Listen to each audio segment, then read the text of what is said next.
Great good morning, everyone. It is a beautiful Monday, September 8th, 2025. My Cordaro Jeweler's watch tells me it's 9:07, well, 9:08 on the nose.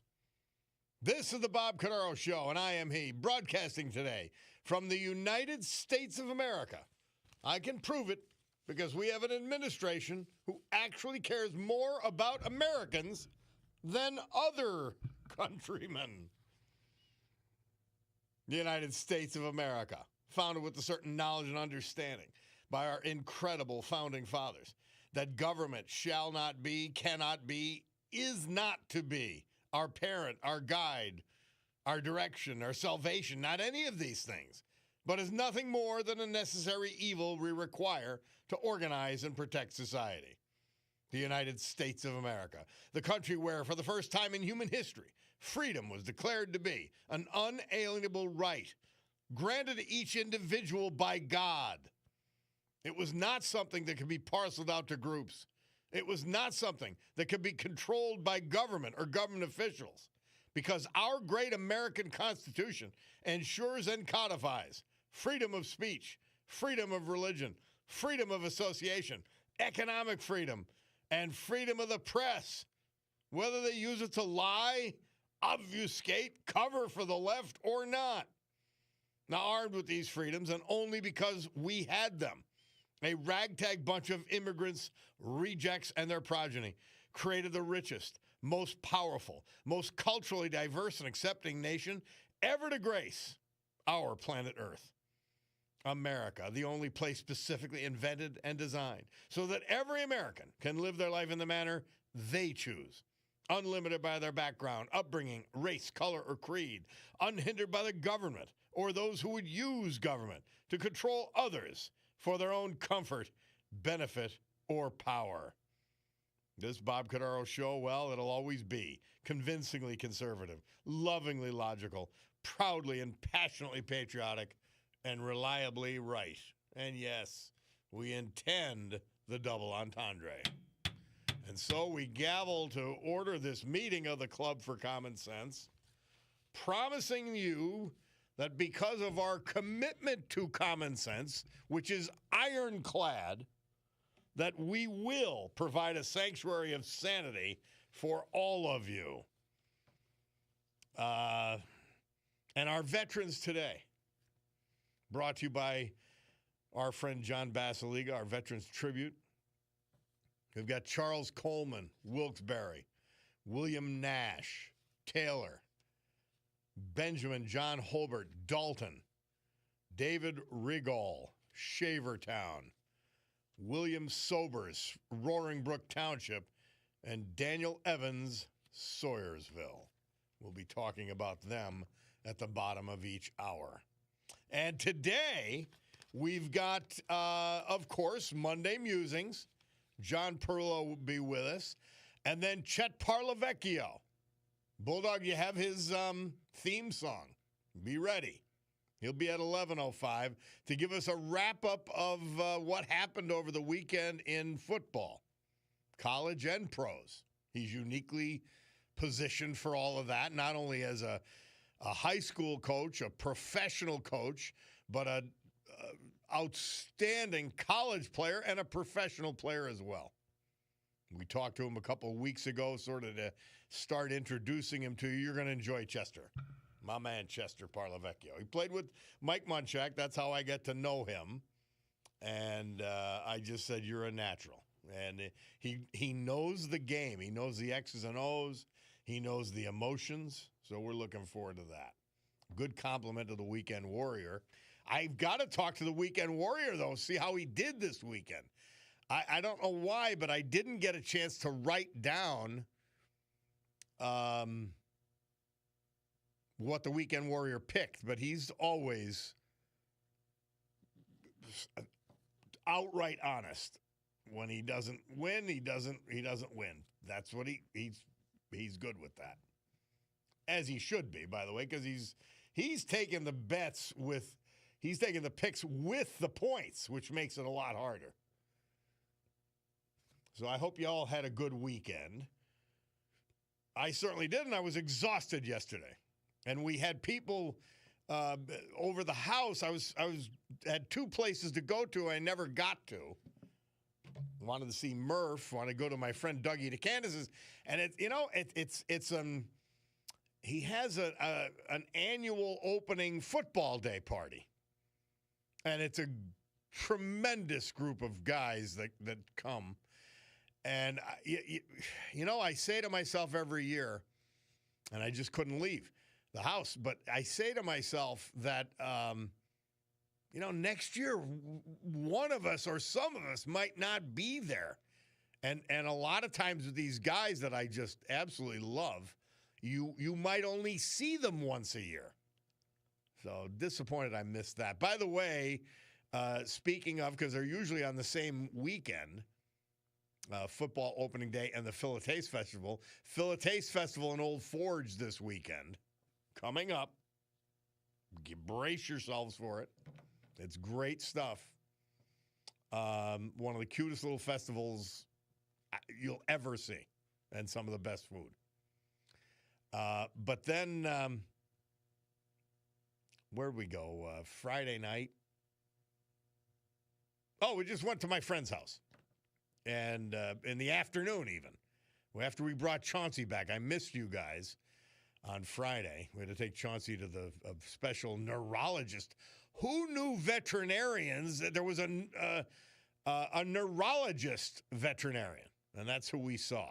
So it's a wait and see thing with little Chauncey Dance. And then the very next night, we went out with the same gang, the same people, and we went up to Hawley, a place called,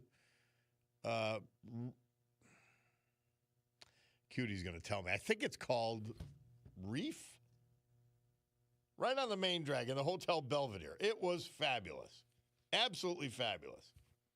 We stopped, of course, because we were supposed to go to the Stegmeyer Mansion. And unfortunately, the Stegmeyer Mansion had an event. We were scheduled to go there. That's where we got a driver and everything. But no Stegmeyer Mansion, which I'm disappointed about. But this place we found in Hawley was great, too. But we stopped at a Terra on the, to have a cocktail on the way up. Well, I just love that place, man. I love it. It really, I don't know, it transforms downtown Scranton, which has an amazing restaurant scene right now, with more to come. They're opening up a steak place, someplace where on Franklin Avenue, I think, or Penn.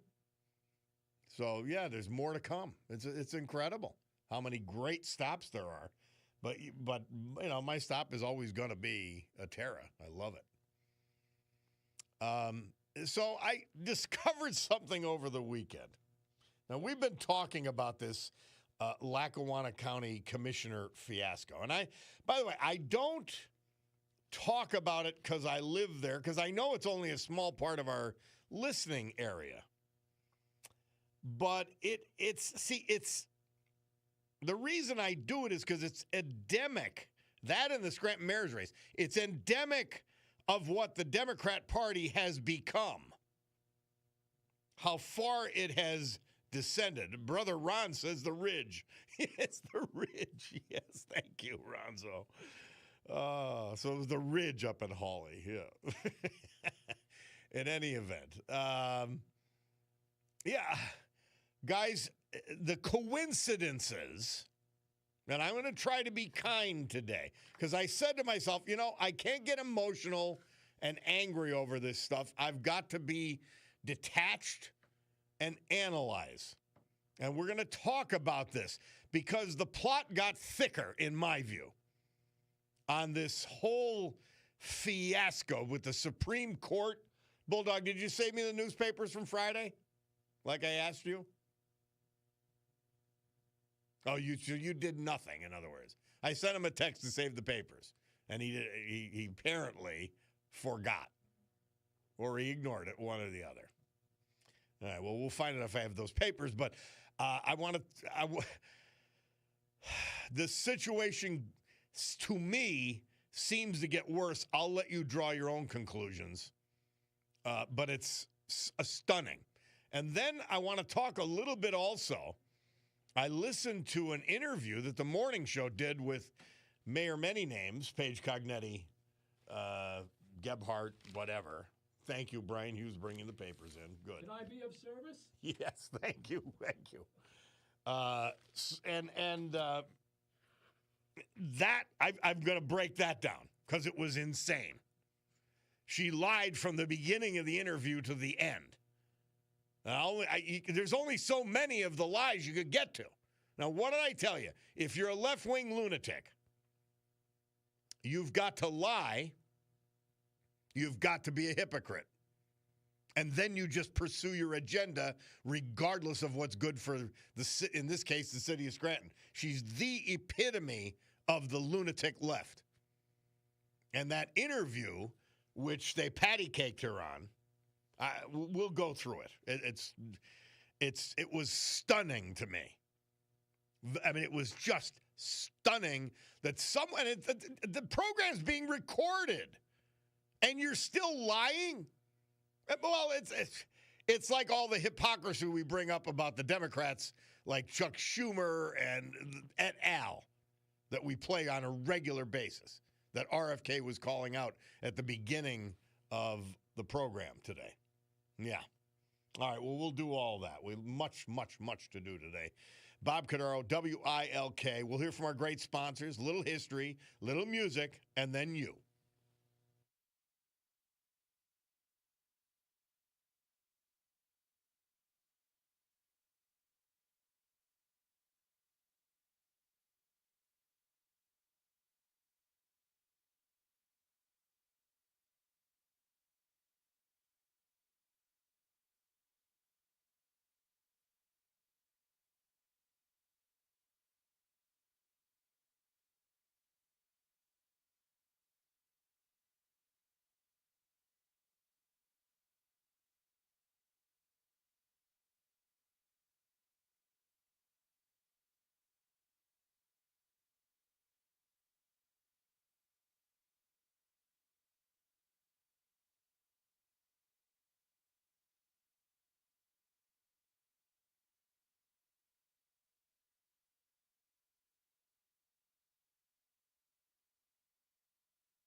I don't know which to tackle first. That's Eddie Cochran. Murph says this date he signed a recording contract with Liberty Records, Summertime Blues.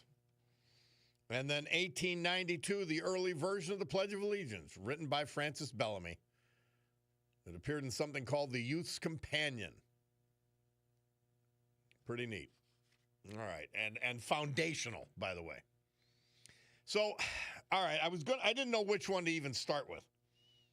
The mayor's race in Scranton or whatever.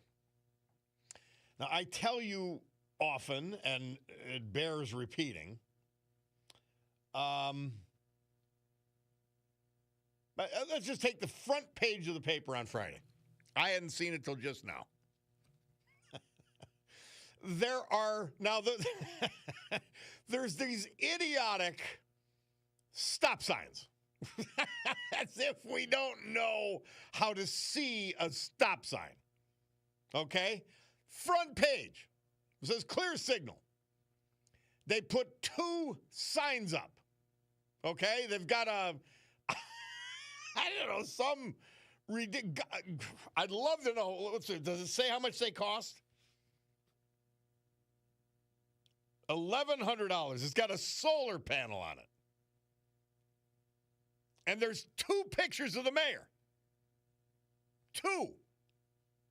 For 2 stop signs on the front page of the paper. It's insane. This is what we're going to get. Nonstop page. Unless she's defeated for mayor. That's how bad this newspaper is. So, unfortunately, our morning show helped with this beatification process of the sub-mediocre mayor. Okay? They're doing an interview of her. And the interview goes like, the interview goes like this. Paige Cognetti, she literally said this. She said she's spoken to parents of disabled children who have been cut off from Medicaid. Now, the Medicaid, here's the problem with that lie. The Medicaid from regulations from the big mediocre bill, they don't go into effect until next year. So who did she speak with? Obviously, she didn't say who, because she's lying, and blatantly so. It was astonishing. Now, then she says, and I had a list of them. How often do you go through? Because how do you know that Mayor Cognetti's lying? Her lips are moving. I mean, that's how you know. And she says, so Medicaid cut for disabled children, the Medicaid regulations eliminating illegal aliens who our governor, who's a left-wing lunatic, loves, they're going to not get Medicaid. Isn't that interesting? Non-Americans don't get it. What a horror. Number 2, if you have dependent children, even next year, so this is how complete her lie was. If you have dependent children, you are not part of the regulations. You're not considered for them. You don't even have to do 20 hours a month of volunteer work. Never mind try to seek a job. So would a disabled child be, by definition, a dependent child? Yes. So, Mayor Cognetti, you lied. And Nancy and Jason let her blithely dance through that. What? What in God's name? Why does this... see, she cannot talk about any accomplishments unless she wants to talk about taking urinals out of City Hall. Now, and yeah, here's the other whopper. She says, there were bipartisan agreements and votes and accomplishments. Everybody on the council's Democrats. There were no bipartisan. It's impossible by definition. She was touting her bipartisan, how she reached across the aisle, how she's not a left-wing lunatic. And they let her get away with it. It was insane. I'm like, how could a Democrat have a bipartisan agreement with a Democrat? It can't happen. So there's two things that cannot be true. Both passed. Then, in asking, well, you know, you're running for mayor while you're running for Congress, and people are concerned about that. Yeah, obviously. Well, somehow Stacey Garrity's name comes up, that she's running for governor while she's treasurer. She's not running for treasurer and governor. She's not running for treasurer and governor. It was a complete lie. And they all went along with, oh, yeah, that makes sense. And Paige ran with it. She ran with that lie. It was stunning. Absolutely stunning. Paige Cognetti said her record is stellar. Yeah, I have to drive on the streets, Mayor Cognetti. You've been an awful mayor.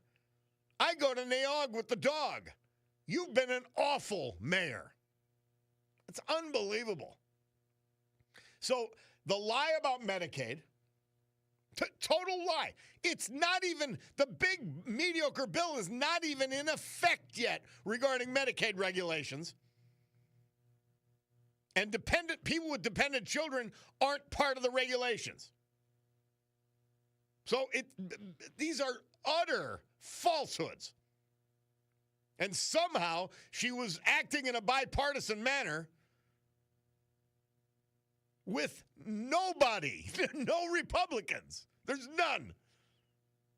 It's unbelievable. I'm telling you. And there was the other lie. Oh, I just decided to run for Congress. I have to. She hired someone from Matt Cartwright's office last year to run for Congress. I told you she was running. She knew she was running. And she's going to lie about that with a straight face. It's absolutely frightening. And there's two good candidates. We had Trish Bynum on last week. She's the Republican candidate. And the guy I'm up for, Gene Barrett. Business experience, military experience, city experience. There's really no comparison. No matter how nice a fake presentation our current mayor makes, sub-mediocre has been her mayoralty. Sub-mediocre. It's frightening. And then she will spout these lies continually for her race for Congress and for mayor. And if I'm telling you, it's just like the national elections. If you guys were not offended by someone blatantly lying to you, just go to look at the piles of dirt where the James Walsh swim complex used to be. Just look at it and say, wow, that's great. Drive your streets. Unbelievable. It's sad. It's really, really sad. So, Cognetti, you're going to see her putting up 2 stop signs as though that's as big a headline as World War II ending. And by the way, there's another headline. Kennedy hearing turns chaotic. Yeah, because he called the Democrat liars out on their lies. Wow, that's awful. Unbelievable. So, yeah, the Paige Cognetti interview, the lie interview, replete, completely false, all of it. Amazing. And that's what you're going to get for her congressional campaign. And God willing, she could be defeated in the mayor's race. Because it's very hard to live in Scranton with her as mayor. It's very hard. I'm telling you. All right, we got to take a break. Bob Cordaro, WILK. We'll return because there's more to talk about locally, sadly, in this stupid county commissioner situation. We'll be back.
Our Veterans Tribute this hour and every hour, this day and every day, brought to you by our man John Basiliga and his incredible fleet of companies.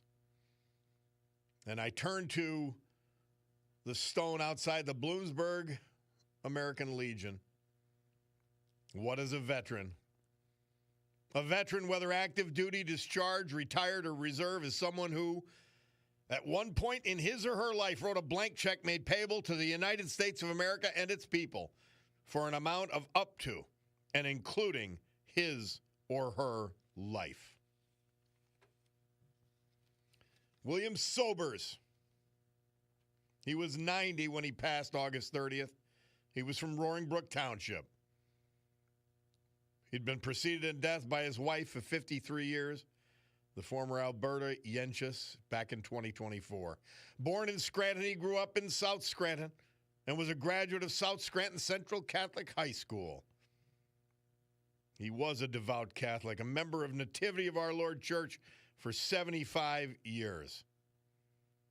More recently, attended St. Eulalia's Church. He worked for 61 years at the Scranton Times, starting at the age of 11 and a half as a paper boy. Circulation clerk, substitute branch manager, advertising, composing room, journeyman printer, staff writer, labor writer, copy editor, focus writer. He was an Army veteran, former member of the International Typographical Union, and a member of the Newspaper Guild.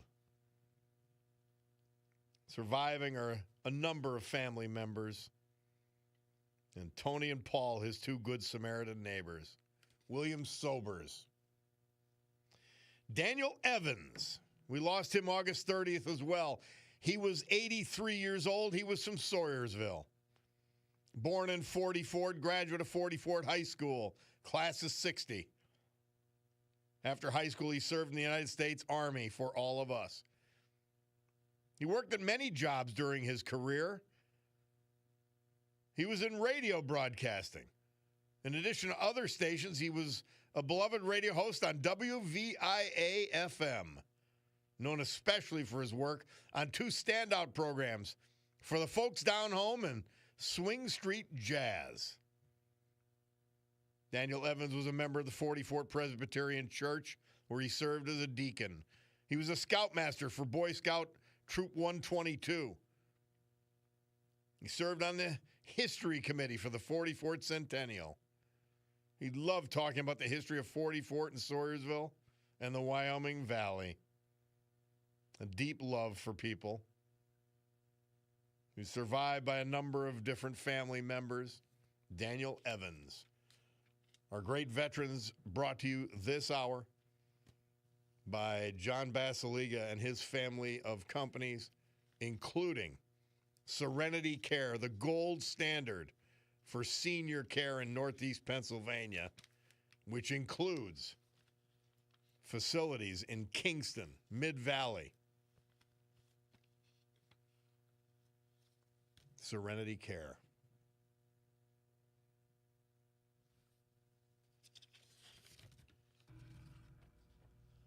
Oh, I guess that sounder means the weather. All right. Storm Tracker 16 forecast from meteorologist Joe Snedeker. Today, mostly sunny. It may get to 70. Tonight, partly cloudy, low 47. Tuesday, sunny, 75 degrees. Wednesday, a mix of clouds and sun, 73. And that's as far as Joe got. So we're only looking at Wednesday, which is, it's prudent. We don't know, you know. And when Joe gets new information, unlike the climate alarmists, he adjusts the weather report. He doesn't just keep plunging ahead with it, no matter what comes at him. The electrician says, LTS, Bob, it's a heavy coffee day after watching my Bills pull it off. The Bills won last night. I turned the game off. That's unbelievable. Wow. I'm disappointed. I didn't even think to watch what the final score was. They were down with like 9 minutes left. They're down 15 points or something. Holy cow, electrician. The Bills won. I have a soft spot in my heart. I lived in Rochester and used to go to see Buffalo play. And, oh, wow. How about that? Man, I got to look up that game and see what the heck happened. Unbelievable. Bulldog, you didn't stay up and watch the game, did you? No, he says no. He's got to get up at 3:30 or whatever time. I'll send Bulldog texts. And he doesn't silence his phone. Now, see, my phone is permanently silenced.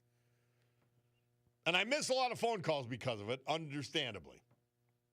But it wakes him up because I might think of something at 9 o'clock at night or 11 o'clock at night, and I just immediately texted to the Bulldog.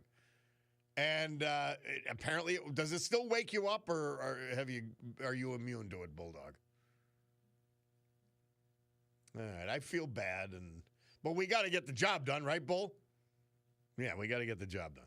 And I will forget if it's, it's like the mind of an Airedale. I will forget in 2 minutes if I don't do the right, do immediately send it to him or whatever. Yeah. Yeah, a bunch of you texting in about patting Mayor Cognetti on the head, with this interview on Friday. She was just, and look at glib as ever. Awful. Yeah, my man Paul telling me that it was a great game. What a team. I love the Bills. They're sort of my third favorite. Mr. Paul texts in and goes, for Mayor Cognetti to use the thought of a disabled child in a lying way for personal political gain. Is there anything lower than that? Not much. Yeah, because, what you lie about may be less damaging. Shocking. Back to the Bills, my man Paul says, Josh Allen is amazing under pressure. I can't even believe they won. I can't believe it. I turned the TV off, and I'm like, hey, I got to go to bed. It was 11:04, I think it was. And that game in my mind was over, and I'm going, well, you can lose. I said, but I don't want to be exhausted the next day. Oh, that's right. I forgot this. McGovern from Lake Lehman says, LTS, don't forget the center for the Bills is a locally grown guy. I forgot about that. So even more reason to root for the Bills. All right, I didn't get to this latest. I'm going to get to the latest. And I apologize to people not from Lackawanna County, but I think it matters to you. I won't talk about things that don't matter to you, or at least that I don't think will matter to you. Yeah, that's not to say you care about everything I talk about, but it matters to you for a lot of reasons. Like, why does the mayor's race in Scranton matter? Well, because as the cities go, Scranton and Wilkes-Barre in particular, so goes the region, number one. Number two, our mayor, who has failed as mayor, is running for Congress as a left-wing lunatic. And we've got a great young congressman in now, Rob Bresnahan. Like, great. Beyond qualified. Successful in everything he's done. He hasn't jumped from job to job. He does what he does. And he does it well, and we reap the benefits. But it will affect you to have a left-wing lunatic as your congressman. I promise you. And this race, this other thing about the commissioners, it goes all the way to the Pennsylvania Supreme Court. We've got to talk. Well, I don't even know if I have time about it. All right, let's I don't even know if I have time for a short version. Let's go to the break. I'll come back. I've got to talk about this because it's stunning. We'll take a break and be back.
Tommy Rowe. Murph says he had the number one hit with Sheila. This date, 1962. By the way, Murph performed last night. Bulldog, you have a tape of that, don't you? We might have to close the program with it, although I'd hate to talk over Murph. I'd feel like I was violating something. So we'll see how the show, maybe we'll prepare to play it at the end. Hey, so coincidence keeps piling on top of coincidence in this Lackawanna County Commissioner thing. So we have Judge Terrence Nealon joins the, I don't even know how, by the way, or why, but he joins the election board. He and Billy Gaughan, to the benefit of Billy Gaughan, vote for a special election so that Billy Gaughan gets his person in. All right, that's bad. That's awful. That's scary. Because the judge happens to be great friends for a long time with Pat McKenna, he's the former editorial writer of the Scranton Times, who's a left-wing lunatic, and he uses Billy Gaughan as his sock puppet for all kinds of nonsense, insanity. Now, and it's awful, awful commissioner. Now, the plot thickens. The other judges of Lackawanna County say, hey, we have a home rule charter we have to follow, even if the election board doesn't follow it. And we've got to appoint somebody. They appoint a woman named Brenda Sacco. I guess on Friday, the Pennsylvania Supreme Court, which I've told you is a bunch of lunatics, Democrat lunatics, they put a stay on the appointment of Sacco. Well, that's bad. And it's like, what? How are they even getting involved in this? A previous appellate court had said Billy Gaughan has no right to even appeal because he's only one commissioner. Now, this is the guy who campaigns against Donald Trump, the dictator, and yet he acts on his own, spending tax dollars. It's remarkable. So then we find out, and by the way, the Supreme Court idiots that have to be replaced, you've got to vote no, Wecht, Donahue, and Doherty. These are the lunatics. And they went one further now. They got involved on a side, because you say, well, they're left-wing lunatic Democrats. Why would they get involved in a Democrat fight in Lackawanna County? Now, I'm going to tell you one fact that I learned over the weekend, but I learned it from our guy, Rob O'Donnell. See, you don't put a detective on the radio unless you want to hear facts. So Rob tells me, and Judge Terry Nealon's daughter works for the Pennsylvania Supreme Court. I'm not making any conclusions. I'm not jumping to any conclusions. But the Supreme Court, which doesn't have to hear cases, and by the way, does not even they hear a tiny percentage of cases brought to them. Somehow they decide, and Doherty's, they're all running for office, those three Democrat lunatics, including Doherty. They decide they're going to intervene in Lackawanna County and ignore the county home rule charter and ignore an appellate court ruling as well as the Lackawanna County judges.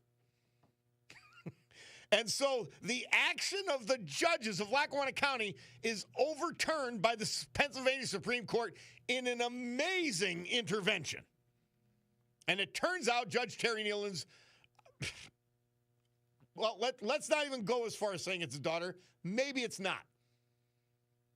Margaret Nealon works for the Pennsylvania Supreme Court. Do you see how things might work in Pennsylvania? Do you see how stunning these things are? You wonder, how do these things happen? How does something like this happen? So, I mean, if I'm a judge in Lackawanna County, not only am I furious that their previous ruling that Gaughan had no authority to pursue this legal case against the Lackawanna Democrat Party and the judges against the Home Rule Charter's clear language. And now we've got a connection with these lunatic Supreme Court justices who we've got to vote no against. Now it's even more obvious. It's remarkable. And you say to yourself, what? Really? Amazing. And that's what's happening. And by the way, that matters to all of you. We'll take a break. Bob Cordaro, WILK. It is news time with Brian Hughes. My Bacardo Jewelers watch says it's 10:01:25, so let's do it. We'll be back. Monday Musings.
John Panette on Italian food. Not bad. Great good morning, everyone. 10:09 a.m. here in the great Northeast on my Picardo Jewelers watch. This beautiful Monday, September 8th, 2025. This is the Bob Cordaro Show. I am he.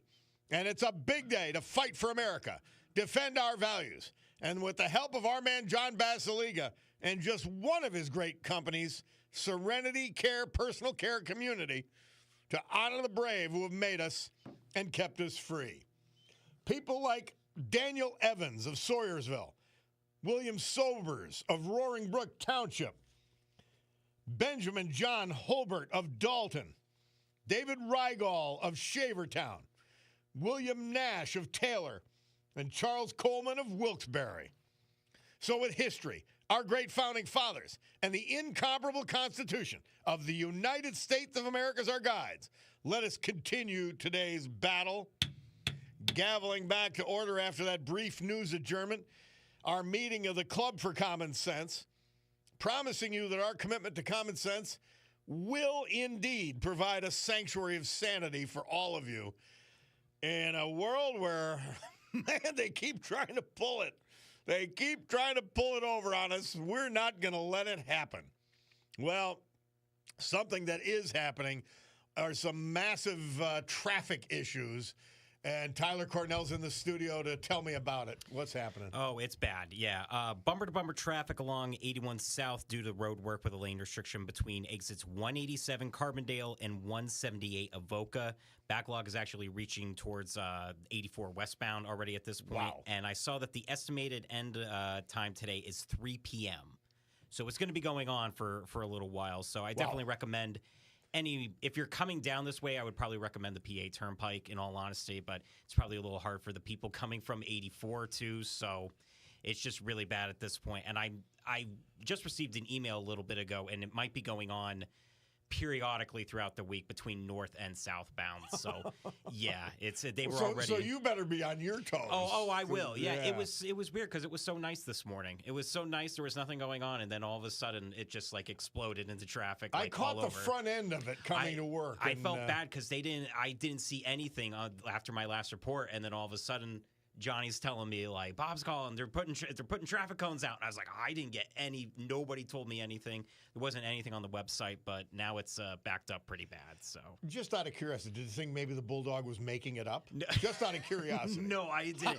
No? I heard the phone call and I was like, oh no, Bob wouldn't lie about traffic. So no, I did not. All right, so no. 81 south from Carbondale? Carbondale, that's what Carbondale, Mount Pocono, 187 to 178 Avoca. So it's all the way down, and all the way down it's bumper to bumper. Like, it just in between both of those. It's pretty bad. So if you're in a rush, try looking for an alternate route, but if you don't mind sitting in a little bit of it, just take your time. You might be sitting in a lot of it. You'll be sitting in a lot of it, yeah. And again, until 3 p.m., if you guys are aware. Oh, man. Kevin Murphy told my brother Mike that he was trapped in it as well. And I'm like, man, it's getting bad. Really? And then my man PJ texted in, too. And, wow. Yeah. Okay, so a lot of mess out there. Yeah, and again, it might be going on periodically throughout the week, alternating between north and south. So it just seems to be it's south today. So it could be north tomorrow. Who knows? But I'll keep you guys updated during the week. All right. Thank you, Tyler Cornell. He's got his Steelers jersey on. He's all excited about I got to hear Jake is the most negative Steelers fan that I've ever heard. And is he going to come in and be happy that somehow their new quarterback did great? I mean, I hope he's okay about it. I was thinking the same. I literally thought the same thing. I was like, well, Aaron Rodgers did good. Maybe he'll be happy about that. And then I'll be like, nah, something like that. We'll find I out. love Jake, but he'll find the negative. All right. Thank you. Somebody says, I feel bad for the people who are stuck on 81 South and have to look at that stupid Biden Expressway sign. Ugh, that's an extra burden, isn't it? You don't need that when you got a headache already. Hey, it's Monday. And for a change, we've got Monday musings on a Monday. Our man, John Perillo, he's here. Well, actually not. He's in Colorado. But he's here with us in spirit. Yeah, no traffic out here. Yeah, so. no traffic on the ranch. No, not out here. So Thanks for having me on, Bob. Thanks for your listeners again. I wanted to, there's been a bunch of noise around the redistricting issue after the Texas matter, and that's been drowned out by other news recently. But the question of who gets to draw congressional districts and how is still out there, and it still matters to all of us because it won't end with Texas, of course. And the issue is that whomever draws the maps can create districts that lean heavily one way or the other politically, and doing that virtually guarantees a seat that goes to one party or the other. And it has a secondary effect of creating a far more polarized Congress because people like Ilhan Omar and Marjorie Taylor Greene would have zero chance of being elected if their districts weren't drawn carefully to include only their similarly minded constituencies. So if you're wondering why Congress is so polarized, as well as populated by people about whom you wonder, who could possibly have voted for them, well, that's part of the reason, right? So constitutionally, all voting rules are left to the states, period. We're a republic, not a democracy, and that means that the states can make their own decisions about such things. And that, of course, changed when the feds got involved, and they did so most vigorously or most aggressively with the Voting Rights Act of 1965, which, in fairness, they got involved with because southern states particularly were intentionally putting obstacles in place to black voters. So there is a federal role. And as usual, when there's a federal role or anything changes from the Constitution the way it was originally designed, there are unintended consequences. And I wanted to dig into a couple of the most relevant court decisions and maybe give you a bit of background that should be one step deeper than what you're hearing in the rest of the news out there. And in May of 2024, there was a Supreme Court case called Alexander versus South Carolina State Conference of the NAACP that was really pretty significant. And South Carolina has 6 districts that range from strongly Republican to safely Democrat. And the safely Democrat one, that's James Clyburn's district, right? Now, one district, the first district, was very much in play with Nancy Mace, a Republican, beating a Democrat incumbent by just 1.3 points in 2020, but by 14 points in 2024 after the district was redrawn. So the NAACP sued, saying that the redistricting violated the Voting Rights Act of 65. And most of the Supreme Court debate in that case was over the standard of proof discussion, as in who decides what the map should be. And the Supreme Court majority, 6 votes if that matters to anybody, said that the district court, which had ruled that the redrawn district was in violation of the Voting Rights Act, hadn't shown anything that demonstrated that the legislature hadn't acted outside of the, quote, presumption of good faith, unquote. And what that means is that the court starts with the assumption that the defendant acts appropriately, and then it's up to the prosecution to show that it did not. And Thomas, of course, Justice Thomas, wrote a separate and the clearest concurrence, which has been his habit recently. And basically he said that the majority was right for the wrong reasons. And I'll quote him. He says, quote, "In my view, the court has no power to decide these types of claims. Drawing political districts is a task for politicians, not federal judges. There are no judicially manageable standards for resolving claims about districting, and regardless, the Constitution commits those issues exclusively to the political branches," end quote. And I'll admit here to being something of a Thomas groupie, but his point is both simple and constitutionally correct, right? That what I said earlier, the Constitution leaves us up to the states. The courts have no role. And the courts, as we've discovered, are politicians in robes. which is why what Thomas said is so important, right? What Thomas basically says is, hey, look, you can't trade one political branch for another, leave the courts out of this. Now, there was a dissent that was written by Justice Elena Kagan, and she was joined by the other 2 liberals, and they argued that the court itself should have deferred more to the factual findings of the district court, which had found that the legislature had gerrymandered the district to reduce the voting powers of blacks and would be illegal under the Voting Rights Act, right? The issue for the Supreme Court in that case was whether it was, while it is illegal to racially gerrymander, it's perfectly legal to partisan gerrymander. And that means that if a party wants to challenge a map, they have to prove that the legislature or commission, if that's the state's process, that created the map did so with race as the motivation, not party. And as Justice Thomas so clearly states, that's damn near impossible, especially where race and party are very closely correlated. So if you have an area that's largely of one race and that race always tends to vote a certain way, how do you tell what the intent of the legislature was when they made a change? So you got all that? So it's nearly impossible, but it's not impossible. In Allen versus Milligan in June of 2023, so this same Supreme Court, they ruled that Alabama's map wasn't race conscious enough. And that was 5-4, with Thomas objecting again, along with Alito.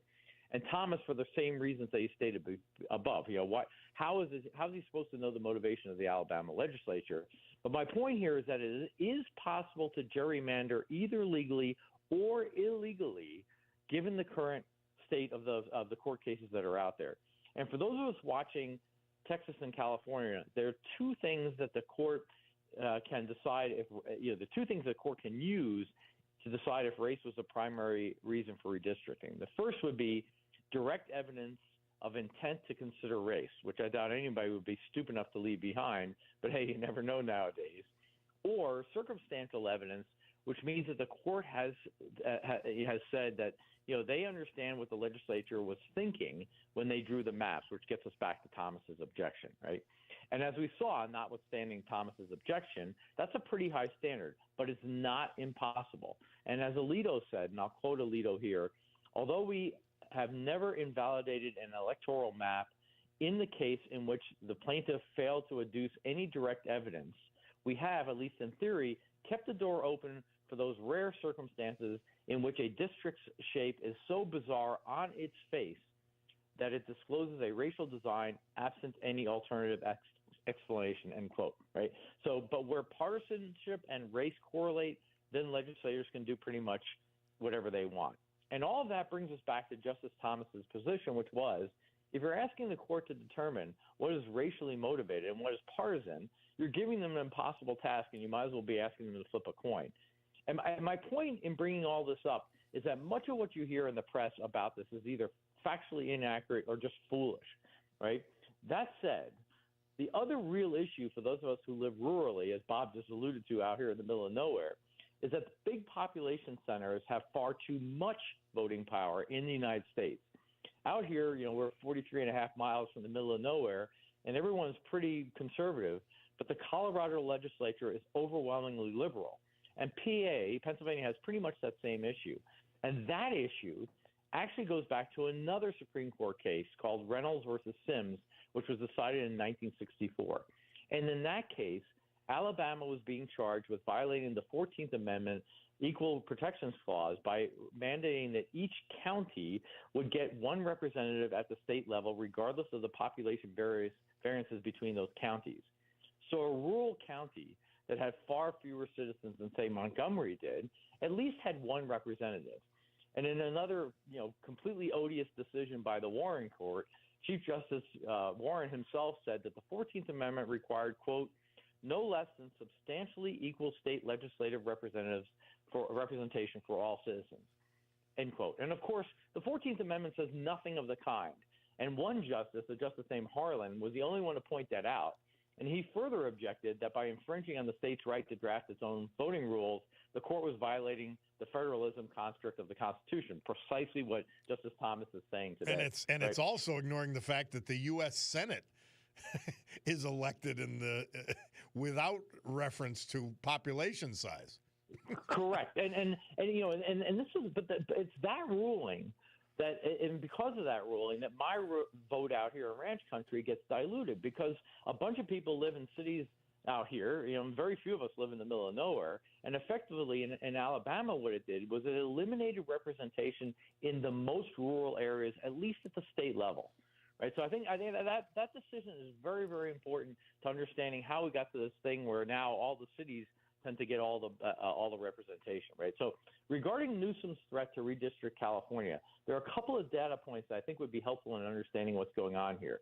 In 2024, Democrats won 43 of 52 House seats, which comes out to 82.6% of the seats for those of you like me who can't do math in your head. So let's be generous and round it up to 83. Right? But statewide, Republicans won 39.2% of the vote, and it ended up with just 17% of the seats. So if you object to what's going on in Texas, that's fine. I hear you. But let's please be consistent. California got those results which is essentially is more Democrats than there are Democratic seats than there are Democrats in California, by partisan gerrymandering, of course, and it's perfectly legal. And I'm sure you're hearing all those details in the other news channels, right? So for the purpose of the Texas-California thing, the bottom line is that the states can draw those districts any way they want. And for California, that means that there are far more Democratic seats in Congress than there are Democratic voters in California. And for Texas, it likely means the opposite. And for us out here in ranch country, we'll just have to deal with whatever they send us from Denver, from people who have never seen a wolf before, for instance, or have ever had to tow a livestock trailer, right? I And think for the those of founding you, fathers had it right. The Senate, of course, the Senate should have a set amount, but maybe by county, and right. Then the House, that's the representative side. Right. But again, the Supreme Court has said under Warren that that's not how that works. Right. So again, for those of you like me who don't like that, the only thing I'd ask you to do is to consider carefully what Justice Thomas said, because he's invariably right constitutionally, but also brilliant in a lot of other ways. And he said that essentially the only thing worse than having a partisan draw map would be any alternative that we've heard to this point. Yeah. Right. So, and there's no such thing. But think of it, John. You take New York State, you take Illinois, you take New Jersey, you take California, and they're stuck with a tyranny of the majority. Colorado, tyranny of the majority over people who choose to live in country settings and rural settings. Yeah. Yes. And all of that goes back to a Warren Court ruling from 1964. Which I'll and if bet you have they a get chance, you should overturned. look up. Yeah, Reynolds versus Sims, because I think that court ruling, which basically said that Alabama was overrepresenting rural areas, changed the way electors and the way representatives are put in Congress.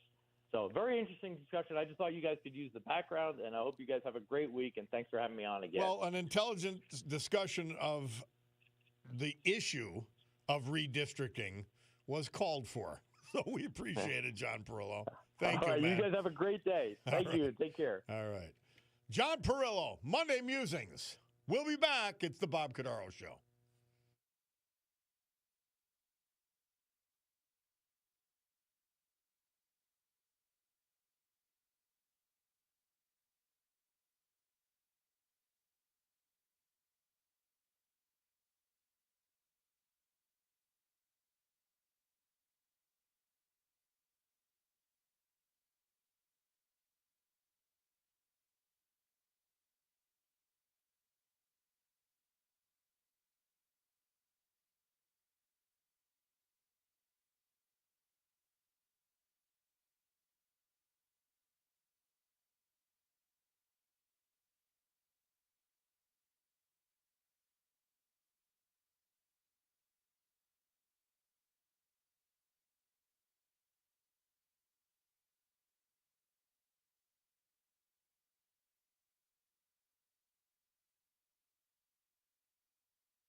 D-Day and then World War I, respectively. But there were a lot of other battles, a lot of other wars. There was time served in peace. And that is all covered by the stone outside the Bloomsburg Legion, which says, "What is a veteran?" A veteran, whether active duty, discharged, retired, or reserve, is someone who, at one point in his or her life, wrote a blank check made payable to the United States of America and its people for an amount of up to and including his or her life. Our Veterans Tribute this hour and every hour, this day and every day, brought to you by John Basiliga and his incredible companies, including Serenity Care, personal care community with 4 locations: Mid-Valley, Old Forge, Wyoming, Kingston, the gold standard in senior care in Northeast Pennsylvania. Benjamin John Holbert. He was from Dalton.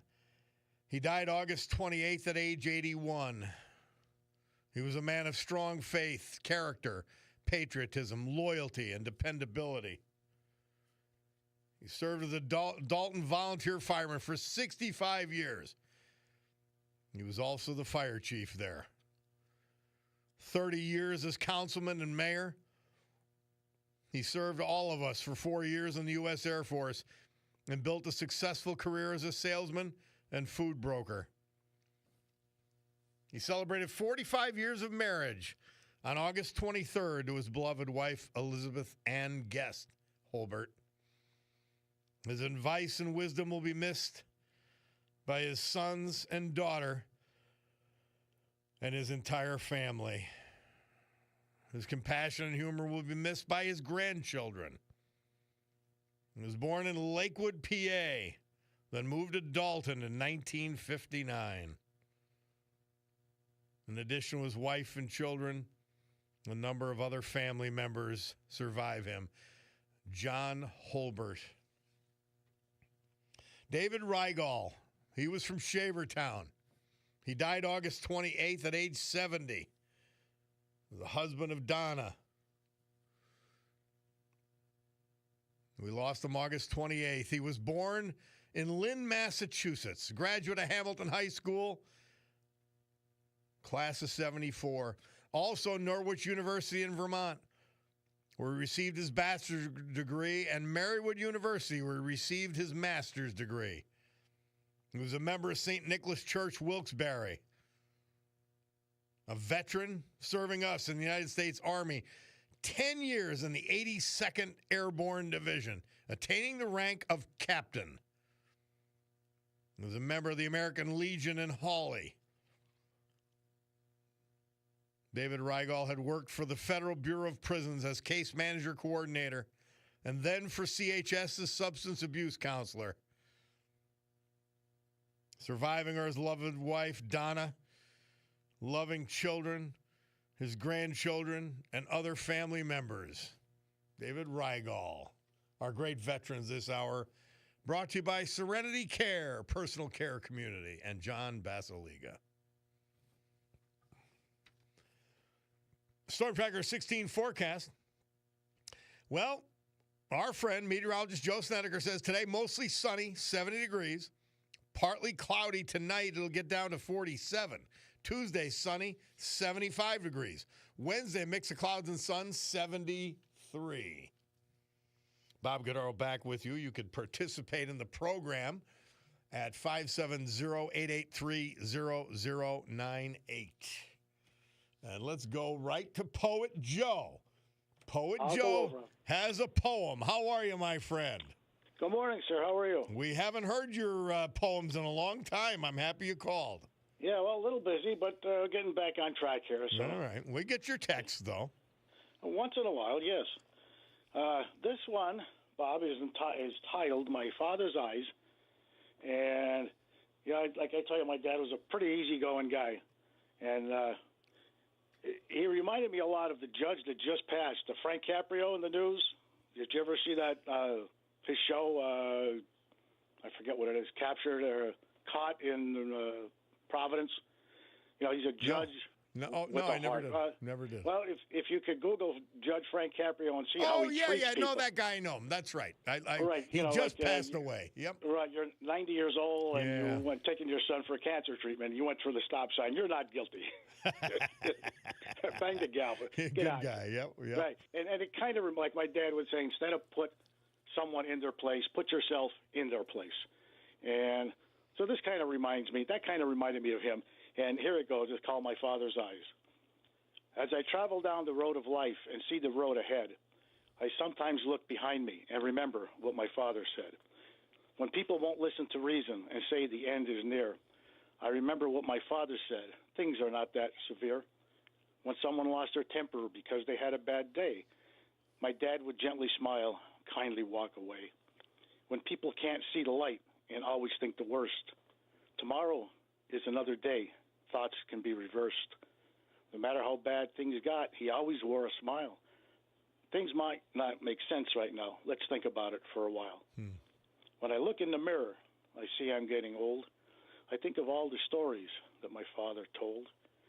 Yes, I now see things through my father's eyes, and I realize just how wise.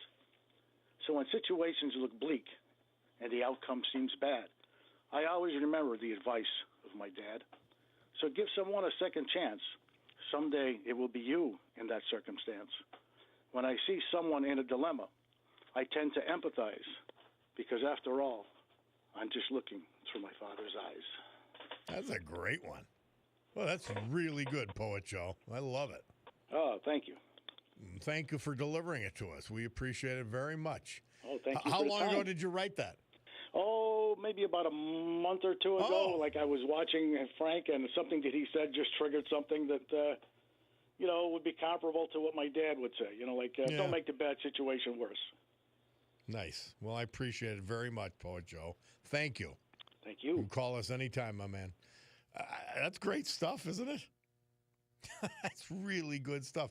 Hey, my man, Weekend Warrior, Sid Allen, he said he was just at DePietro's Pharmacy, and two ladies recognized his voice and asked if he was on the radio. And he explained to them that I was, and they wanted a selfie with the Weekend Warrior, Sid Hallinan. That is great. That's great. And by the way, just as importantly to the growing fame of the Weekend Warrior, he was 3-1 this weekend. Big weekend for Sid. In fact, I meant to call him. I was thinking about betting a little bit on a couple of games. I took Chet Parlavecchio's advice, which we're going to hear him at 11:05. But I took Chet's advice and said, don't bet on college until you see how this transfer portal and the NIL, all this money wash out. Maybe mid-season you can start to really predict games. But Sid, he's intrepid. He goes forward anyway. And he came out 3-1, overcoming a bad opening week. But good stuff. Way to go, Sid. All right, we've got to take a break. Bob Cordaro, WILK. We will return after these messages.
The Beatles.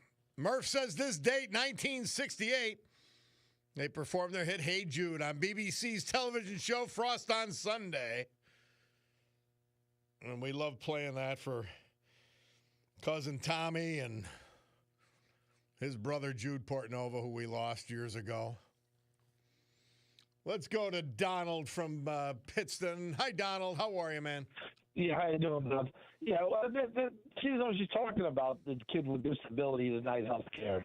I still, when we on, hold on, the kid would go to the ER until he gets approved. It's a lie. Donald, here's the problem. She knows what she's talking about. She knows she's lying.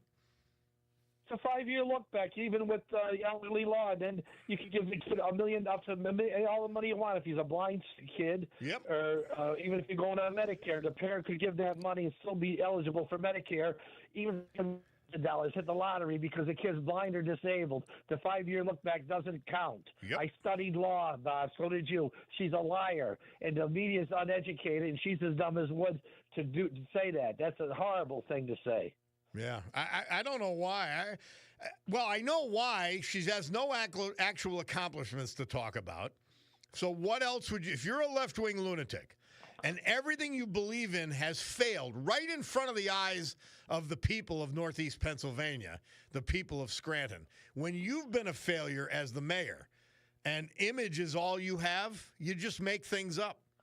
And well, even if on a state level, it's a lie. Even if you're someone, an elderly person, maybe is worried about giving a kid some money for disability or something, it's exempt. It's look at the state law. She has to know that. But it's even worse. Not only does it not apply to people with disabled children, it hasn't even gone into effect yet. Right. I mean, she should have made a better example. I could see if she sent some guy on the street or something. No, she's lying. Get treatment at the ER. By the way, in response to this, she may modify her lies, but that's all. Right. Yeah, that's all you're going to get out of of her. She'll come up with a different lie. That make a statement like that because you have an elderly person out there that didn't study law like me and you don't know nothing about the 5-year look, a 5-year look back or anything. Yeah. They have a disabled kid and they're worried about that kid, and now the kid can't get a disabled kid can't get treatment. It's like that's a horrible thing to say, like a Keystone kid or something. That's not true. So and the media don't do their job. Well, I mean, you look at the governor, all the Democrat politicians in the state saying they're going to take away your right to an abortion. They knew they were lying. They just said it anyway. Tell the truth and get the facts out there. Then you can make a decision. You just can't be just throwing out lies.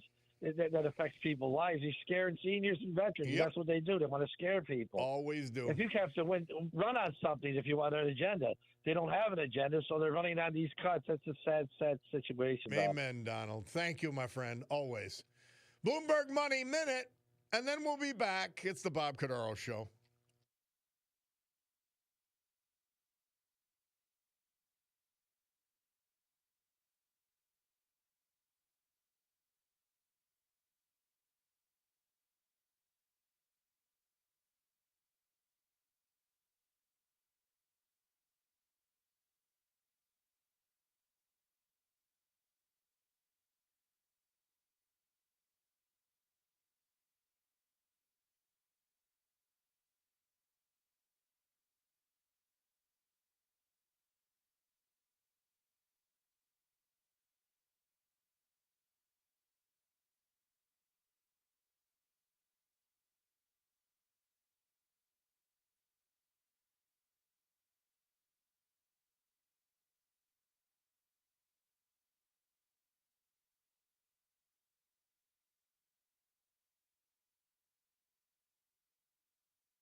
President Gerald R. Ford, with an appropriate use of the pardon power, unlike Joe Biden and the disgrace he was. Somebody takes in, Bobby, you're allowed to play the actual audio clips of Paige Cognetti from the morning show to solidify your points. Well, I mean, I listened, I took notes, and I saw where she's lying. By the way, I don't see any reason to give her more airtime. Somebody said, well, have her on the show. Well, number one, she's not going to come on. But number two, I'm not going to allow somebody to whitewash and lie. I'm just not going to allow it. So there's no point. You know? Sad. That's our mayor of Scranton, our current mayor, who can be defeated and has to be defeated for the sake of the city. Luciano from Luzerne County. How are you, Luciano? Thank you for taking my call, Bob. Just let me say this. I hope to be with my mother in Arlington, Texas tomorrow, God willing. I'll be listening to you. And just let me say, the freaking lies that these radical Democrats are saying. Do you know that 1.5 million of migrants were using HUD housing, senior housing, and Donald Trump, the only one, eliminated that last week. Now there's going to be, I know 2 ladies that are living in separate cars, and this is not unusual. They're American citizens living homeless in the streets, and now this 1.5, could you believe that 1.5 migrants, illegals, were getting subsidized housing at Section 8 and HUD. And by the way, that doesn't count the hundreds of thousands. That doesn't count the millions that were given free housing. Absolutely, but Donald Trump is going to put a stop there. He's going to put a stop. And let me tell you the lie that's also going around. 400. I used to work for the Ford industry, a plant in Philadelphia. That's a high-paying job. I got laid off. Now, this what happened in South Korea and Georgia. That's a lot of Americans would work for $25, $30 an hour. That's a freaking lie. I also know construction were like 60%. Donald Trump's putting a stop to it. Roofers and construction workers, they're high-paying jobs, and these are jobs that, you know what, I met this one gentleman about 10 years ago. So I was, running around the country and unfortunately living in Los Angeles, and I one time asked this Chicano, I said, brother, did you get that job? He said, yeah. He told me, they didn't give me, a Chicano is an American Mexican. By the way, he didn't get the job because the employer at the construction plant in downtown Los Angeles said we can give you a good paying job, salary, but we can't give you medical. That's the key. These are elitist American citizens that own businesses do not want to pay medical expenses. That's why they tell the illegals go to the emergency. And so I'm thankful for Donald Trump. He ran as I get so freaking. I thank the good Lord Jesus Christ that Donald Trump's in office. Bob, and yeah. And the big lie, and now housing is going to be opened up for millions of American citizens of all colors and races to work. Senior citizens living in the freaking streets. By the way, it's horrible. It's not a lack of compassion. They're not American citizens. If they come in the right way, we'll help take care of them if they need it. That's just Bob, you as a lawyer, you as a trained lawyer, and I talked to a conservative talk radio lawyer. You don't let 10, 12 million at one time and overwhelm the country with bankrupting schools, hospitals, and social service agencies and allow these migrants to get housing. In Pennsylvania, as much as 17% of the people receiving Medicaid were receiving it illegally. And the Governor Shapiro, did not allow anybody to audit it. It's frightening. And then he complained about Medicaid getting cut, and he lied about that too. He's a serial liar, Bob. It's what they do. Thank you, Luciano. Well, I look up, and I note that my Bicardo Jewelers watch tells me it's 11 o'clock and 28 seconds. Now, they sell Breitling, they sell Oris, they sell Longines, they sell Michelle, Shinola, Luminox, Swiss Army, Seiko, and more. And I've got a Bicardo watch store. But the Bicardo Jewelers, your Breitling watch store time It is 11 o'clock and 50 seconds, which means it's time for the news. We'll be back.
Great good morning, everyone. My Cordaro Jewelers watch tells me it's 11:08 and 27 seconds here in the great Northeast this Monday, September 8th, 2025. This is the Bob Cordaro Show. I am he, and it's a big day to fight for America, defend our values, and with the help of our man John Basiliga and one of his great companies, Serenity Care, personal care community, to honor veterans we lost this year who made us and kept us free, like David Rigall, Shavertown, Benjamin John Hobart, Dalton, Daniel Evans, Sawyersville, William Sobers, Roaring Brook Township, Charles Coleman, Wilkes-Barre, and William Nash, Taylor. So with history, our great founding fathers, and the incomparable Constitution of the United States of America as our guides, let us continue today's battle, gaveling back to order this meeting of the Club for Common Sense, promising you that because of our commitment to common sense, we will provide a sanctuary of sanity for you when people like the mayor of Scranton get on the air on this very station and just lie with impunity. Well, Mother Teresa, when I mention the mayor, I've got to mention something great. And Mother Teresa for today, September 8th, she says, give Jesus a big smile each time your nothingness frightens you. Just keep the joy of Jesus as your strength. Be happy and at peace. Accept whatever he gives or takes with a big smile. And she did, not without doubts, not without difficulty. And Mary Regina points out today is the feast day of our Blessed Mother's birth. So I saw that when I read my Bishop Robert Barron readings for this morning. So, yeah, it is that. Craziness all about us. There really is, because the left is not going to go down without a fierce battle.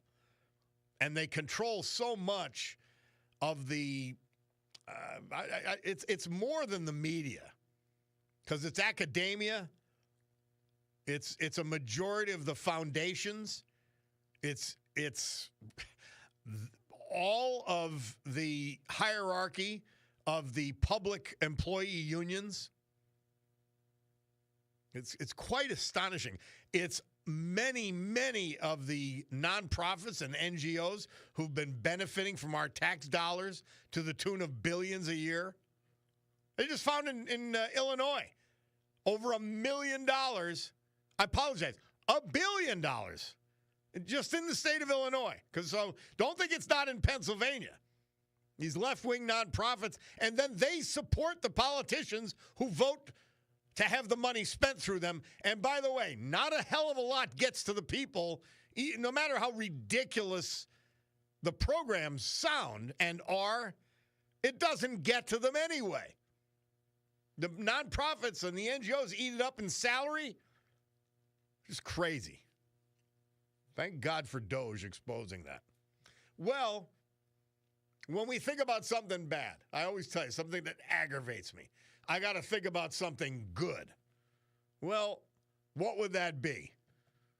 He's a Dancing with the Stars guy. He's famed for college football at Penn State, professional football with the Packers and others. And he is a New Jersey State Hall of Famer as a coach. He also coached in the pros. He's our man to talk about this past weekend in football. Chet Parlavecchio, Chester, my man. What's up, Bobby? I always love listening to you. You get me pumped up. Always do. What's going on, pal? I'm in a full lather, but you know, it seemed like a great football weekend. And by the way, I've taken your advice. Picking and betting on college football at this stage makes zero sense. Yep. Did I tell you? All right, well, let's highlight, again, thinking about the format and how we'll proceed each week. We'll do a little bit of a college recap. I mean, just the big stories, Bobby. Going over game by game, that's not the fun of it. The fun of it is the things, the issues that develop around the game. For instance, you start with college football and you look at the the three premier quarterbacks, Heisman Trophy candidates. You look at Arch Manning, you look at Homeyer in LSU, you look at Dubnik in Clemson, and they all kind of, let's just say, weren't as good as they weren't as good as they were billed. Mm-hmm. But the good part of that is, you look at that, and these are three guys in preseason before a snap is even taken that are supposed to be all that. And in fairness to Arch, again, it's the kid's first start. You're out in a hostile place at Ohio State. I've played out there. It's a brutal place to play. It's a tough opener against a returning national champion. So, again, we're going to temper him. Clemson, again, gets scared this week again, so you got to wonder what's going on over there. But the nice part, the other stories are quarterbacks that have regained let's just say their prowess, their what they thought they could be. Let's start with Carson Beck. I mean, you look at Miami, University of Miami, and you say, wow, you talk about what a vested veteran type of kid that's been on the big stage, doesn't get rattled by it, pulling off that great win at with Notre Dame. Quite frankly, if Miami would have lost that game up 21-7, it would not have been the players' fault. Amazing how conservative they got in their play calling, because they literally were trying to win that game 21-7 instead of letting a quarterback who's been on the big stage, who was on fire, take you home. Then you look at Castellanos at Florida State. I loved him at Boston College. He made Boston College relevant again. Little guy, you don't know what kind of pro future he has, but again, you talk about a team that has rebuilt their confidence, rebuilt their culture, all because of a guy that they can go to war with. And then the third guy that was exciting, ruined one of our favorites, Bill Belichick's debut, which I'm sure brought a lot of tears to a lot of eyes, especially in the New York area. Hoover at TCU. What a great arm he has. What a sleeper type of quarterback he is. And in the era of the transfer portal, here was a kid that just wanted to stay home and play with his teammates. Had every opportunity to move on, but he said, you know something, I owe TCU and I owe my teammates my fourth year, and the kid decided to stay, and he's did an incredible job. So some really nice storylines at the college level, but I still maintain, don't bet anything yet. Still wait to see the way these things turn out and how good people actually are. You know what I mean? Let's turn to the pros, Chet. What did you see this past weekend? Well, again, let's take it from the perspective of, let's talk about the locals. For you, Philadelphia and Pittsburgh. For me, New York and New York, right?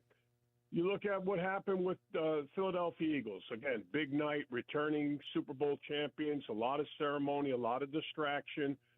But they gathered themselves offensively. They're just too big and physical on the offensive side of the ball with the Dallas team. Let's be honest, that's without Micah Parsons now. And looked to me like a little size problem. They looked a little undersized for a defense. But I'll tell you what, for a bright spot for Dallas fans, and I've said it to many, many people, Dak Prescott's a professional. He's been hurt. He's had a lot of issues the last couple of years.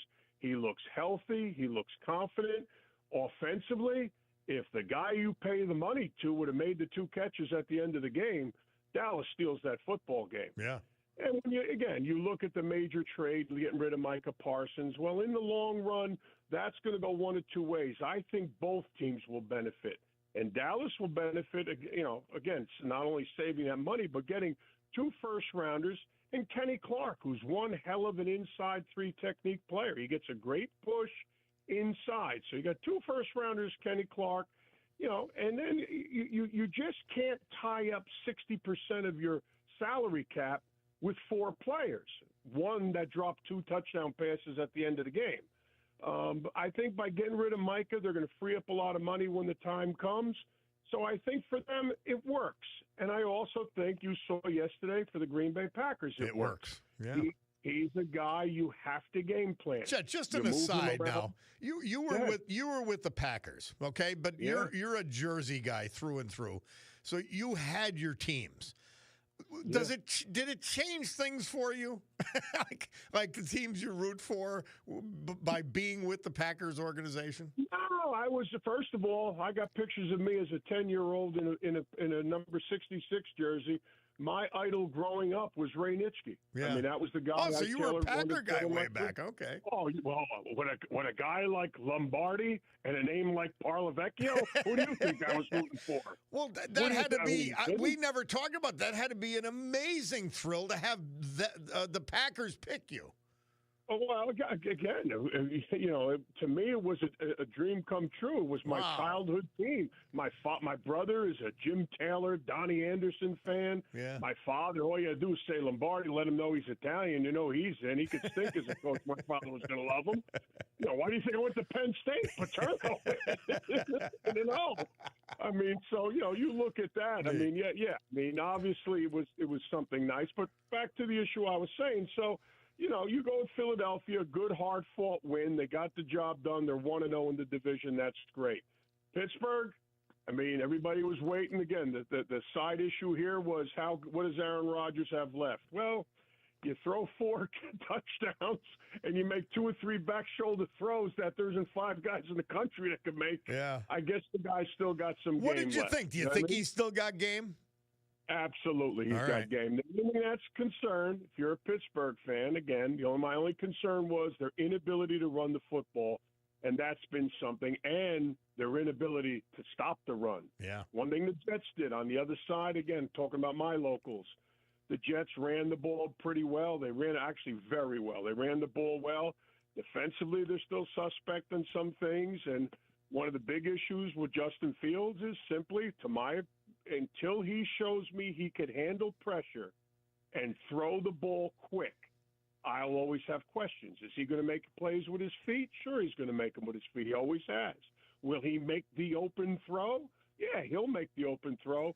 But with 2 minutes to go and 6 and 7 men coming at you now, can you make the fast read and dump it? And what Pittsburgh did at the end of that game, they came with 5 and 6 man pressure, 0 in the back, which means there was no safety in the hole, and they came after him, and he couldn't make the fast read. So if you're a Jet fan, that's a concern. Again, talking about our locals in the last one, the Giants, what do you want me to tell you? Same old. I don't know. And I feel bad that their coach played at my alma mater. The head coach played at my alma mater, University of Rochester, and he's got nothing. Well, Bobby, here's the 2 things we can talk about Giant fans. Knock it off with the Russell Wilson. Russell Wilson is a Hall of Fame quarterback. We'll give him all the credit in the world. He played with a guy named Marshawn Lynch, and he had a complimentary running game, which made his 6-foot self a lot better quarterback. Yeah. You had Lockett on the outside. You had the best defense in football at the time. I'm not saying Russell Wilson doesn't deserve to be in the Hall. He does. He's a winner. He's done a lot of things. But he also has some things that hurt against him. When I was coaching in Tennessee, we're playing out in Seattle. And in pregame, I'm standing next to him. I'm saying, damn, he's short. Yeah. I didn't realize how short he was. So now, if you don't have that complimentary running game and you don't have that play-action game, which gets you on the perimeter, you got to stay in that pocket. He has trouble seeing down the middle of the field. Because you can't count on the lanes opening up where you need to throw. Where you need to throw. Again, one of the great things about Russell was he was notorious for making big plays late in the play. They call it late in the play. When now you drop, you settle, things break down, you start to move, and now your eyes stay downfield and you're extending the play. That's when Russell was at his best. And that he doesn't have yet here in New York. And I don't know if he has those legs anymore. So that's going to be the issue. But trust me, for all Giant fans, there's only 2 things that are killing them today. They all want Jackson Dart to go in there right now. Believe me, he makes no difference yesterday if he plays. Mm-hmm. He makes absolutely no difference. But the other thing, if you're a real Giant fan and you're angry, it's Daniel Jones lit it up last night for the Indianapolis Colts. He was unbelievable. I was saying it. Bobby, I get a kick out of it because I got a million Giant fans that grabbed me. I said, we got to get rid of Daniel Jones. He's got to go. I'm the one guy that kept saying, for what? Yeah. You make these statements, you want to get rid of a quarterback. Now give me the answer. Yes. For who? Who's available that's going to make you better? And no one ever had that answer. Yeah. No one had that answer. I guess it was Russell Wilson. 2 years ago, you wanted to make Daniel Jones. You wanted him to win the MVP of the league, and then all of a sudden, he got terrible, or he was the reason for your problems. No, the problems in New York with the Giants go a lot deeper. So we look at that. That's our locals. That's our college wrap-up. And when you look around the league, any really surprises? Like I said, Daniel Jones with a great performance, I thought looked fantastic. Another guy, when you pick highlights around the league, Joe Flacco putting another 3. Hey, listen, if you can protect for Joe Flacco in Cleveland and you let him stand there, he can still throw the football. He's a big man. The problem is he's a wooden Indian. Where he catches it is where he's staying. Hey, so in this league, it's tough. We're light on time, but Bill Donvito, who works with my brother Mike, is excited about the Oakland win. Well, we still call him. Call him Oakland. Yeah. Gino lit it up. Gino again. Let's not get crazy. Yeah. That's New England. Drake May's in a growing process. That whole team's in a growing process. They couldn't run the football, but Gino is Gino. The last thing we'll finish with. I know we're short on time, but when you look at Geno Smith's career, again, here's a man that paid his dues as a lifelong backup, got his opportunity in Seattle, and showed you when you're brought along the right way as a quarterback, it's never too late. And he did a great job in Seattle, and he's off to a great start with the Raiders. So if you're in Las Vegas, you're excited right now. For me, looking at NFL quarterbacks, it's always the system makes the quarterback unless they're an extraordinary talent.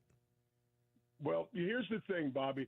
It's a quarterback-driven league, okay? I tell people this all the time. If you don't have one of those in the modern-day game, you are not winning. I don't care what else you support it with. The ability for them to run today, all these guys can run. Very few old school. You look at Justin Herbert, who lit it up the other day with San Diego, had a great game with the Chiefs. I mean, he can run. He could still put it down and go. Mahomes, we all know all the names. And that's the trend in this league. You can't be a wooden Indian back there. Today in this game, you got to move. You know why, Bobby? You got defensive tackles that can run you down. They can run 5 flat. Yeah. I mean, so it's a more athletic league than it's ever been. And look at all the stats yesterday. Look at all the running backs. I think the kid in Green Bay, Jacobs, had the best rushing day, other than the kid in New York with the Jets and that night with the big fella in Baltimore. I mean, other than those two guys, today it's my day was the run to set up the pass. Today it's the pass to set up the run. Yeah. And the way these guys can throw the ball, that's what the game is today. Well, Chester Parlavecchio, our man, reporting in again this week. We look forward to next week's analysis. We appreciate it, man. Sounds great, my brother. You take care of yourself and keep our country strong, huh? Amen. Amen. Chet Parlavecchio. Our weekend wrap-up by Chet Parlavecchio. We'll be back.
What is a veteran found outside the Bloomsburg Legion, carved into stone? A veteran, whether active duty, discharged, retired, or reserve, is someone who, at one point in his or her life, wrote a blank check made payable to the United States of America for an amount of up to and including his or her life. That is honor.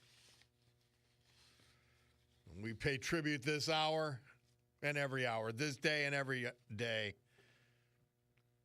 thanks to John Basiliga and his great companies, including Serenity Care, a personal care community with 4 locations: Mid-Valley, Old Forge, Wyoming, Kingston. Dementia care units in Mid-Valley and Kingston locations, all completely remodeled inside and out. The class of senior care in Northeast PA, Serenity Care. Charles Coleman, he was just 74 when he passed August 27th. He was from Wilkes-Barre. Born in that city, he graduated from Hanover High School, class of 1969. After graduation, he joined the U.S. Navy, serving this country during the Vietnam War. He continued his service as a corrections officer at SCI Dallas, attaining the rank of captain, a big deal, before retiring. He founded the Pride Motorcycle Club in Dallas, PA, and was a member of the Hudson Servicemen's Club in Plains. Sadly preceded in death by his first wife, the former Diane Dukas Coleman, and his second wife, Anne Marie Valkos Coleman, and even more tragically, his son, Brian. He's survived by his son, Charles, granddaughters, and other family members. Charles Coleman. William Nash. He died August 30th. He was from Taylor. His wife is the former Nancy Felkovitz, and they recently celebrated their 58th wedding anniversary. William Nash was born in Scranton, known affectionately as Bucky to his family and friends. He was a graduate of the first class of Taylor Music High School, now known as Riverside, class of 62. He continued his education at the University of Scranton, earning a degree in business. He served this country in the U.S. Army, 1968, 1969. When he returned home, he worked with his father in their family business, PAF Trucking. When that closed, Bucky was employed with the U.S. Postal Service as a mail carrier for 30 years. Tremendous, honorable profession. Member of the Taylor Fire and Rescue, he also served as the borough fire chief and continued to serve on their board of directors. Founding member of the Oak Hill Rod and Gun Club. He was always willing to serve as a coach for his children's activities. Surviving are his wife, Nancy, his son and daughter, his grandchildren, and one great-grandson, as well as other family members.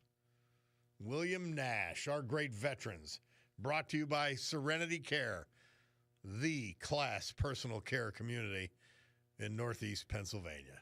And our man, John Basiliga. Storm Tracker 16 forecast from meteorologist Joe Snedeker. Today, mostly sunny, 70 degrees. Tonight, partly cloudy, 47. Tuesday, sunny, 75. Maybe the best day of the week. Wednesday, mix of clouds and sun, 73. And that's the deal.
I thought there were more words to this for some reason.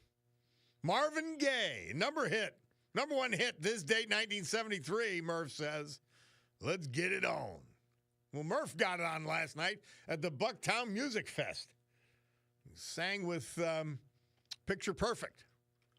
And to rave reviews, I must say. Hey, let's go to Joe. By the way, that was Scott Jennings from CNN. Joe from Berwick is on the blower. How are you, Joe? Yes, hello, Bob.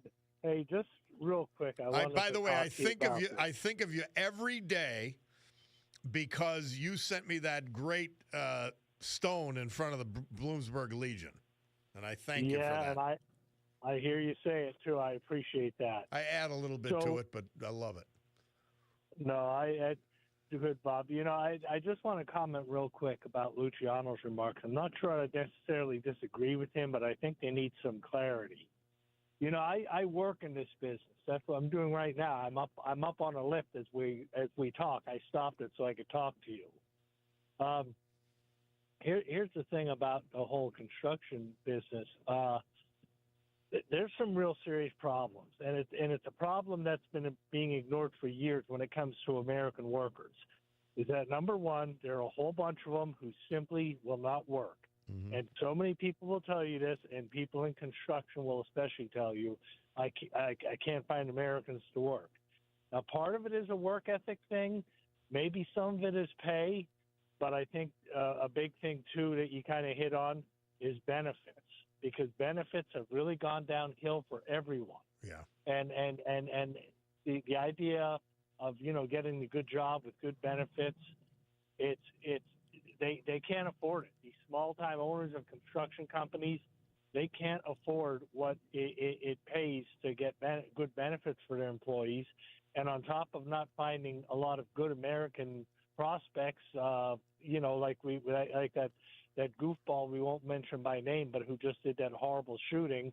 You know, imagine somebody like that walking into your business and saying, I want a construction job. Are you kidding me? And this is what's going on. So, Joe, you know what else? On the benefit issue, when I had employees, and I had many over the years, I always actually insisted on giving them health insurance. The problem is you nailed it. Since Obamacare, nobody wants to talk about this. Since Obamacare, health insurance costs for people not on Obamacare have skyrocketed for their insurance.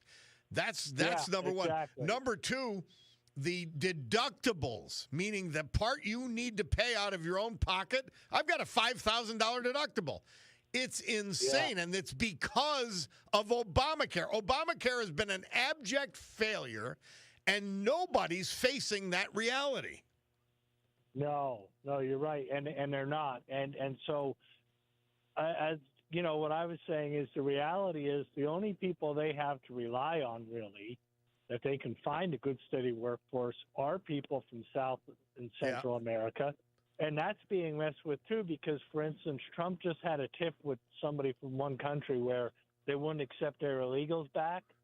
So in retaliation, he did something that affected even legal status holders who were workers in this country. And a local construction company I know, he just lost a bunch of them until that gets either straightened out or reversed because you know, so this is what's going on, and it's really holding back our economy because they can't bid out jobs without a good, steady workforce. They don't know if they can complete stuff.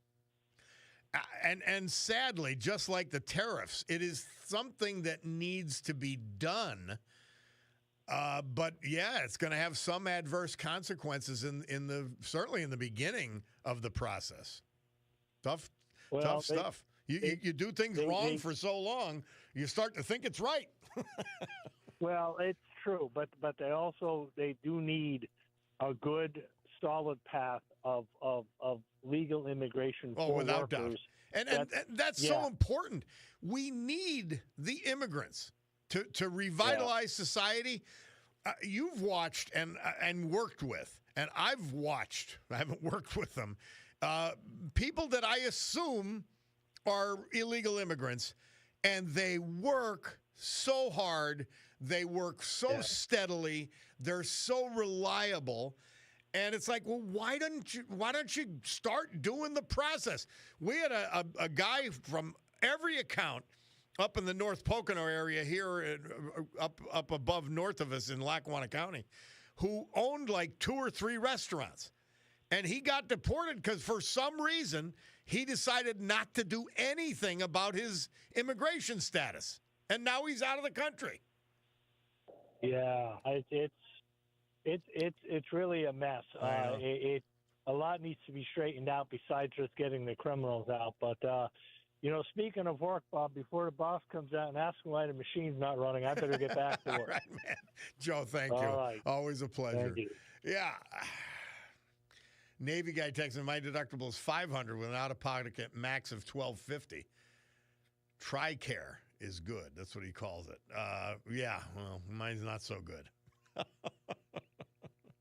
Again, these deductibles have gone wild, and the premiums have gone wild for health insurance. And what is the government solution? To take over more of that, to cause problems that are worse. Ridiculous. Absolutely ridiculous. That's what they'll always propose. When a government program like Obamacare fails,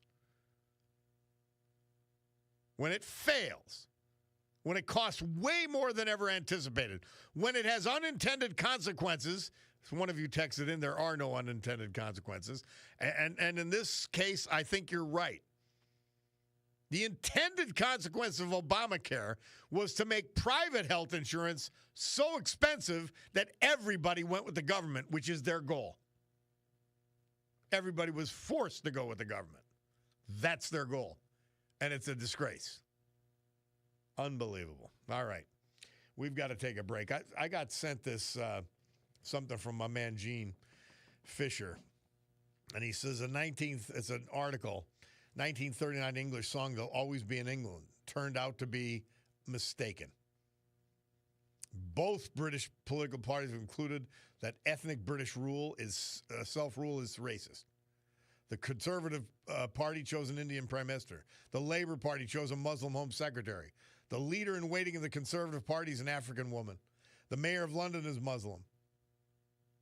18 different British cities have Muslim mayors. The continuing problem with rape of ethnic British females. It's insane. If Nigel Farage is not elected to lead that country pretty soon, it is over. We won't even recognize England. Unbelievable. All right, we got to take a break. Bob Cordaro. Oh, wait, I've got one more thing to get in here. My man John sends me this. This is just something to chew on. Who is they? They are the conductors of the Matrix, the ones pulling strings behind illusion. Bloodline families that never gave up power, central bankers who fund both sides of war, architects of false flags and resets, think tanks crafting global narratives, media moguls rewriting reality, tech lords harvesting thought and attention, shadow governments behind every puppet, education cartels grooming obedience, pharma syndicates selling sickness, entertainment machines pacifying the masses. They don't serve nations. They serve control. This isn't a conspiracy, it's structure. And it only works if you stay asleep. So true. And another. I think I might have time to get this in. The system doesn't survive because it's efficient or legitimate. It survives because people are trained to defend it before they even understand what they're defending. Not out of genuine belief, but because they've internalized the idea that this is just how the world works. Every time someone says there will always be psychopaths or without control, things would collapse, what they're really doing is justifying a structure they were born into, one that has never been questioned at its core. This isn't about human nature.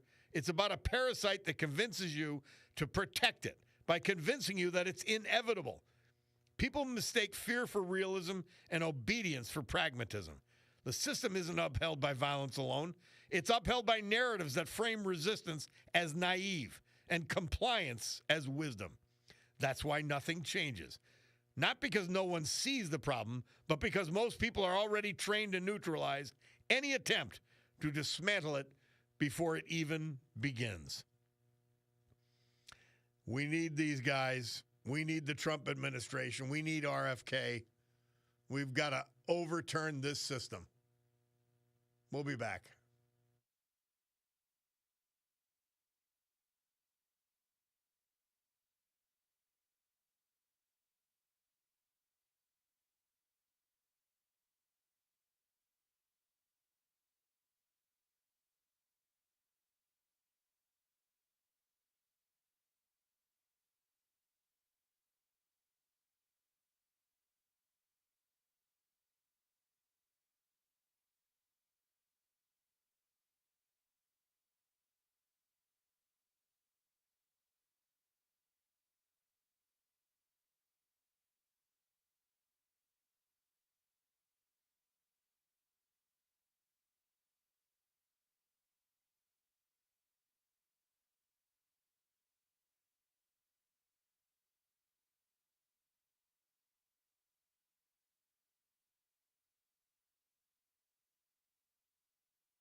Well, we're finishing with Charlie Daniels.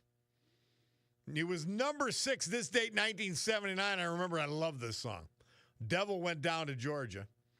We've got a tape of Murph at the Bucktown Music Fest. We're going to play it this week. I'm excited about it. By the way, Mr. Paul, he sent an article about fundraisers for the Joe Biden Presidential Library. They're facing a daunting challenge.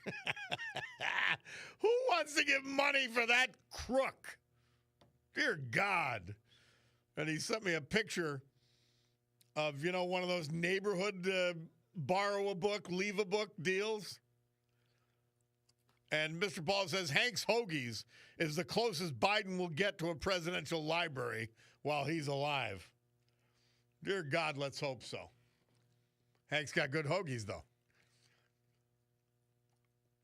Well, as our guy plays on, guys, so we started off talking about Mayor Cognetti literally coming on this station and lying and not getting called on any of the lies about Medicaid cuts to disabled children.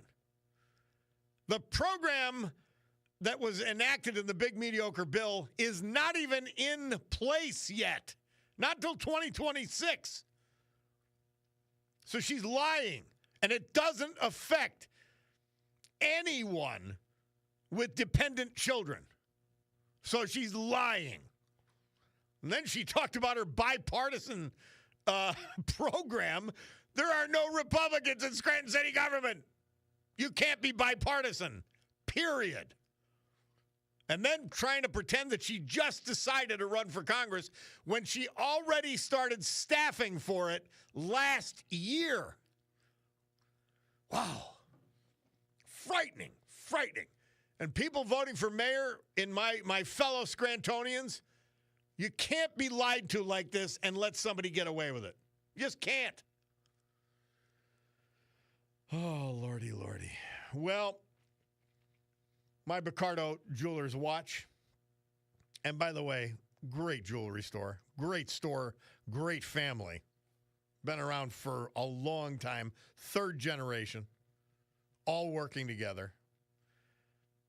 They sell Breitling, Oris, Longines, Michelle, Shinola, Luminox, Swiss Army, Seiko, and more. Well, my Picardo Jewelers watch tells me it's 11:59:45, which means we got to go. Great to be with you. You know that. I missed you Friday. We're back. God willing, I'll be back with you tomorrow morning. The Sue Henry Show next. The Rob O'Donnell Show after that. And so much to talk about this week. For now, however, I have to say adios and gavel to a close this meeting of the Club for Common Sense. Have a great afternoon.